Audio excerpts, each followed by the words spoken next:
मुआविया के मरने के बाद यजीद ने दमिश्क पहुंचते ही एक खत के ज़ेल में हाकिम मदीना वलीद बिन अतबा को हुक्म दिया, हुसैन बिन अली और अब्दुल्ला बिन जुबैर को दरबार में बुलाकर उनसे मेरे लिए बैत ले लो, और अगर वो बैत से इनकार करें तो उनके सर कलम करके मेरे पास भेज दो।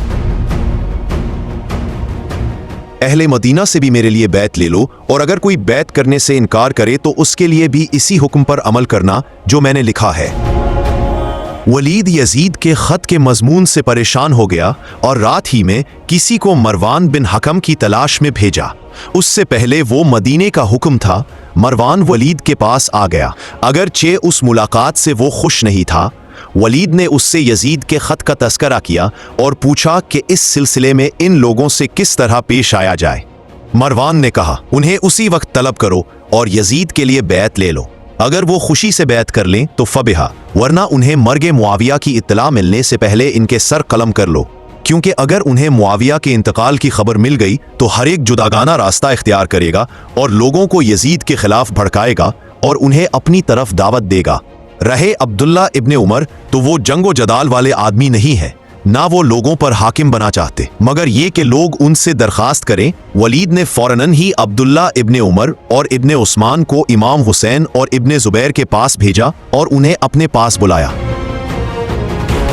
इमाम हुसैन अलैहिस्सलाम और इब्ने जुबैर मस्जिद में बैठे थे कि वलीद का कासिद आया और उसका पैगाम पहुंचाया। दोनों ने जवाब दिया, तुम जाओ, हम खुद आ जाएंगे। इब्ने जुबैर ने हुसैन से कहा, इतनी रात गए वलीद ने हमें क्यों बुलाया है? ये तो उससे मिलने और गुफ्तगू करने का वक्त नहीं है।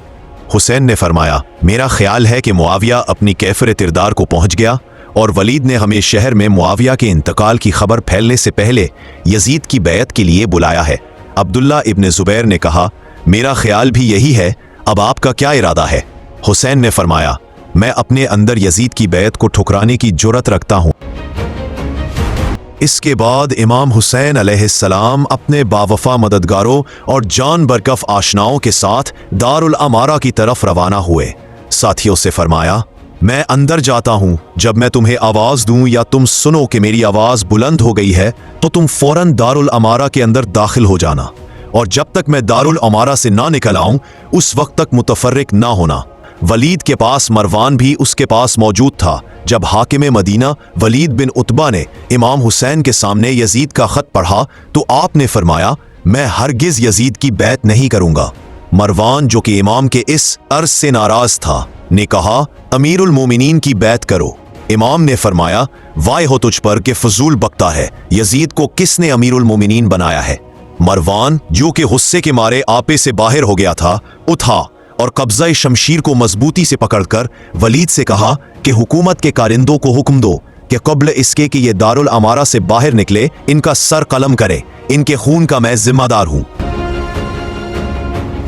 इमाम हुसैन अलैहिस्सलाम मरवान की बातों से सख्त बरहम हुए और फरमाया, ज़िरकार के बेटे तुम मेरे कत्ल का हुक्म देता है? हम नबुव्वत के अहल बैत है और यजीद एक फासिक आदमी है जो खुल्म खुल्ला शराब पीता है, बेगुनाहों के कत्ल का हुक्म देता है। मुझ जैसा इस जैसे की बैयत नहीं कर सकता। लावो, ये तो वक्त बताएगा कि हम में से कौन खिलाफत और लोगों से बैयत लेने के लायक है। सम मौके पर इमाम हुसैन अलैहिस्सलाम की आवाज बुलंद हुई तो आप अलैहिस्सलाम के 19 अंसार नंगी तलवारें लेकर दारुल अमारा में दाखिल हो गए और इमाम को अपने हल्का में लेकर कसर से निकल आए हैं। दारुल अमारा से इमाम हुसैन अलैहिस्सलाम के चले जाने के बाद मरवान ने वलीद को मुखातब करके कहा, तुमने मेरी बात पर कान नहीं धरे।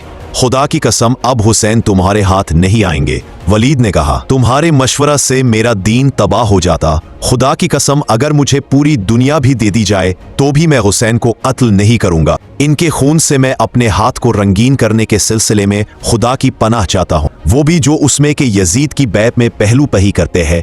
जो शख्स कत्ले हुसैन में शरीक होगा वो खुदा के नजदीक हकीर और जलील है। मरवान वलीद की बातों से राजी तो नहीं था, लेकिन बज़ाहिर उसी को हक बजानिब करार दिया और कहा, अगर हुसैन के बारे में तुम्हारा ही नजर ये है तो उनसे गुफ्तगू के लिए तुमने बेहतरीन तरीका का इंतखाब किया था। अगले दिन रास्ता में मरवान ने इमाम हुसैन अलैहिस्सलाम से मुलाकात की और अर्ज की, अगर आप कबूल करें तो मैं आपको एक नसीहत करता हूँ। इमाम ने फरमाया, तुम्हारी नसीहत क्या है? मरवान ने कहा, मेरी नसीहत ये है कि आप अमीरुल मोमिनीन यजीद की बैत कर ले, क्योंकि ये बैत आपके दीन और दुनिया दोनों के लिए मुफीद है। इमाम हुसैन ने तासुफ के साथ कलमा इस्तिरजा पढ़ा और फरमाया, अगर उम्मत का अमीर यजीद जैसा बन बैठे तो इस्लाम का खुदा हाफिज।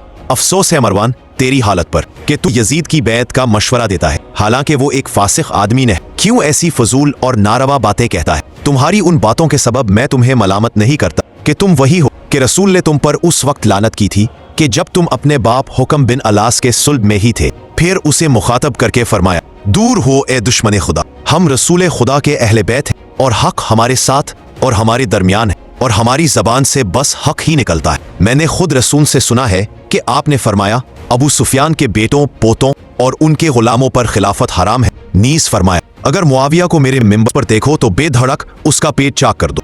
खुदा की कसम, मदीना वालों ने उसे मेरे जद रसूल खुदा के मिंबर पर देखा, लेकिन जिसका हुक्म दिया गया था उन्होंने उस पर अमल नहीं किया। उस वक्त मरवान ने गुस्से से चिल्लाकर कहा, मैं आपको नहीं छोड़ूंगा मगर ये कि आप यजीद की बैत कर।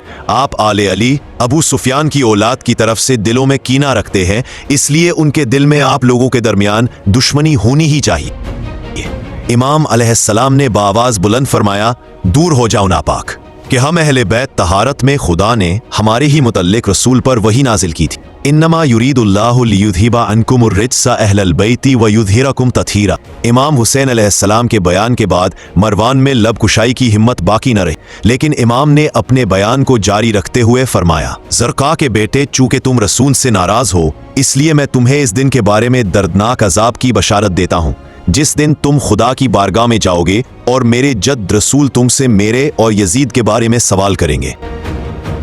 जब यजीद को इस सूरत हाल की तिला मिली तो उसने वलीद को माजूल करके मरवान को उसकी जगह मदीना का हाकिम मुकर्रर कर दिया है।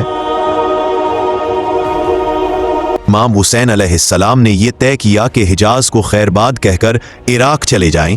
रात के वक्त रसूल के मरकद मुताहर पर हाजिर हुए ताकि अपने जद से रुखसत हुई। जब आप मज़ार रसूल के करीब पहुंचे तो आपने देखा कि कब्र रसूल से एक नूर निकलता है और फिर अपनी जगह लौट जाता है। बाद वाली रात में इमाम हुसैन फिर हरम नबवी में तशरीफ लाए, नमाज अदा की, सजदा को इतना तूल दिया कि सजदा में गनूदगी तारी हो गई। आपने ख्वाब देखा कि आप रसूल की आगोश में हैं। आन हजरत ने आपकी पेशानी को बोसा दिया और फरमाया, मेरे बाप तुम पर कुर्बान जाए, मैं तुम्हें उन लोगों के बीच अपने खून में आगश्ता देख रहा हूं कि जो मेरी शफात की उम्मीद रखते हैं लेकिन उन्हें मेरी शफात नसीब नहीं। बेटा, तुम अनकरीब अपने वालिदैन और भाई के पास पहुंचोगे, वो तुम्हारे दीदार के मुश्ताक हैं और खुदा ने बहश्त में जो मकाम तुम्हारे लिए मुअय्यन किया है वो शहादत के बगैर नहीं मिल सकेगा। उसी वक्त रोते हुए बेदार हुए, घर आए, खानदान वालों और अजीजों के सामने अपना ख्वाब बयान किया। इमाम हुसैन अलैहिस्सलाम रात की तारीकी में अपनी वालदा हजरत फातिमा ज़हरा सलामुल्लाह अलैहा की कब्र पर आए और कब्र के पास खड़े हुए और अपनी वालदा की फिदाकारियों, शफ़क़तों और अज़मतों को याद किया और आखिरी बार रहते हुए वालदा से रुखसत हुए। फिर अपने भाई इमाम हसन अलैहिस्सलाम के मज़ार पर गए, कब्र से लिपट गए और गमो अंदोह के साथ वापस घर लौटे आए। ये वो चीज़ है कि जिसकी इमाम हुसैन अलैहिस्सलाम ने अपने भाई मोहम्मद बिन हनफिया को वसीयत की है। बेशक हुसैन गवाही देता है कि खुदा एक है और उसका कोई शरीक नहीं है और मोहम्मद उसके बंदा और रसूल है। खुदा की तरफ से हक लाए है, जन्नत और जहन्नम हक है, क़यामत ज़रूर आएगी और खुदाए मुताल मुर्दों को जिंदा करेगा। अम्मा बाद में फितना और फसाद बर्पा करने या अपनी शोहरत के लिए नहीं निकल रहा हूँ, बल्कि मैं तो अपने जद्द स्वात की उम्मत के उमूर की इस्लात के लिए निकल रहा हूँ। मैंने नेकियों का हम देने, बुराइयों से रोकने और अपने बारदाबानी जिद्दो वालिद अली बिन अबी तालिब की सीरत की पैरवी करने का इरादा कर लिया है। अगर हक की तरफ दावत को कोई कबूल करेगा तो खुदा हक कबूल करने के लिए ज़्यादा सज़ावार है, और अगर किसने उसे कबूल ना किया तो मैं सब्र करूंगा यहाँ तक कि खुदा मेरे और उस जमात के दरमियान फैसला करे। इसके बाद खत ख़त्म करके मोहर लगाई और अपने भाई मोहम्मद बिन हनफिया को दे दिया। जब मोहम्मद बिन हनफिया को यह इत्तला मिली कि इमाम हुसैन अलैहिस्सलाम मदीना को खैरबाद कहने का इरादा कर चुके हैं तो वो इमाम हुसैन के पास आए और अर्ज किया, भाई, आप मेरे नज़दीक सबसे ज़्यादा महबूब है। और मैं हर एक को बेदरेग मशवरा देता हूँ। आपकी तो बात ही दूसरी है, आपको उससे बेनियाज समझता हूँ। यजीद की बैत से पहलू तही कीजिए और जहाँ तक हो सके शहरों में सुकूनत से बचिए, और फिर लोगों के पास अपने नुमाइंदे भेजिए और उन्हें अपनी तरफ दावत दीजिए। अगर वो आपकी दावत कबूल करें और आपकी बैत कर लें तो उस अतिया पर खुदा का शुक्र अदा कीजिए, और अगर वो बैत के लिए किसी दूसरे का इंतखाब करें तो उस गलत इंतखाब से आपकी अजमत व हैसियत पर कोई असर नहीं पड़ेगा। अगर आप किसी शहर में वारिद हो और वहाँ के लोग आपकी बैत के सिलसिले में तरद्दुद का शिकार हो जाएं, बाज आपकी बैत करें और कुछ मुखालिफत करें, और नतीजा में फितना के शौले भड़क उठेंगे और बेगुनाह लोगों का खून बह जाएगा, तो फिर वो आपको बीच से हटा देना चाहेंगे। इमाम हुसैन अलैहिस्सलाम ने फरमाया, भाई तुम ही बताओ मैं कहाँ जा। मोहम्मद बिन हनफिया ने अर्ज की, मक्का तशरीफ ले जाएं, और अगर देखें कि ये शहर इकामत के लिए मुनासिब है तो वहीं सुकूनत इख्तियार कर लीजिए, और अगर ये महसूस करें कि मक्का भी आपके लिए अमन की जगह नहीं है तो बेआबानों और कोहसारों की तरफ निकल जाइए और एक जगह से दूसरी जगह सफर करते रहिए, यहां तक कि अपने मकसद में कामयाब हो। इमाम हुसैन अलैहिस्सलाम ने फरमाया, भाई तुमने मुझे शफकाना मशवरों से नवाजा, दुआ है कि आपके मंशूर के मकबूल और पसंदीदा करार पाए ले। और भाई अगर पूरी दुनिया में मुझे कहीं भी पनाह नहीं मिलेगी तो भी यजीद बिन मुआविया की बैत नहीं करूंगा। मोहम्मद बिन हनफिया ये सुनकर रोने लगे, क्योंकि जानते थे कि उनके भाई इमाम हुसैन अलैहिस्सलाम ने इस रास्ते का इंतखाब जानबूझकर किया है और इस सिलसिले में पेश आने वाले मसाइब को जान के एवज खरीदा है। अब्दुल्ला बिन अब्बास फरमाते हैं, जिस वक्त इमाम हुसैन अलैहिस्सलाम इराक जा रहे थे, मैं आपसे मुलाकात के लिए गया और अर्ज की, ए फर्जंदे रसूल सल्लल्लाहु अलैहि वसल्लम, मैं आपको खुदा की कसम देकर कहता हूं कि इराक ना जाइए। इमाम हुसैन अलैहिस्सलाम ने फरमाया, ए अब्बास के बेटे, क्या तुम नहीं जानते कि सरजमीन इराक मेरे बावफा असहाब की जाए शहादत है? मैंने अर्ज की, ये खबर आपको कहाँ से मिली है? फरमाया, इन राजों में से एक राज है जिनसे मैं आगाह हूं, और ये ऐसा इल्म है जो मुझे अता हुआ। जब दुश्मन की फौज इमाम हुसैन से जंग की तैयारी कर रही थी, आपको उस वक्त ये इल्म था कि शहीद होंगे, इसलिए सब्र से काम लिया और हरगिज बेकरार और बेताब ना हुए, यहां तक कि दर्जा शहादत पर फायज हुए।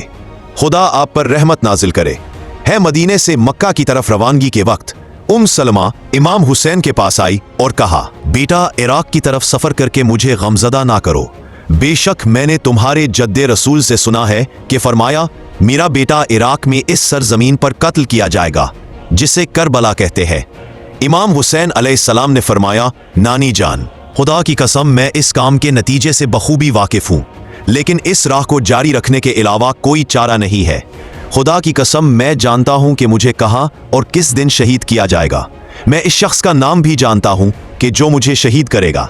इस जगह से भी वाकिफ हूँ कि जहाँ मुझे दफन किया जाएगा, बल्कि मैं ये भी जानता हूँ कि मेरे अहले बैत और शियाओं में से कौन कौन मेरे साथ शहीद होगा। अगर आप करबला का ये मंजर देखना चाहती हैं तो देखिए। इसके बाद इमाम हुसैन ने अपने दस्ते मुबारक से करबला की तरफ इशारा किया कि सलमा बेकरार हो गई और गिरिया वजारी के साथ कहा, खुदा हाफिज।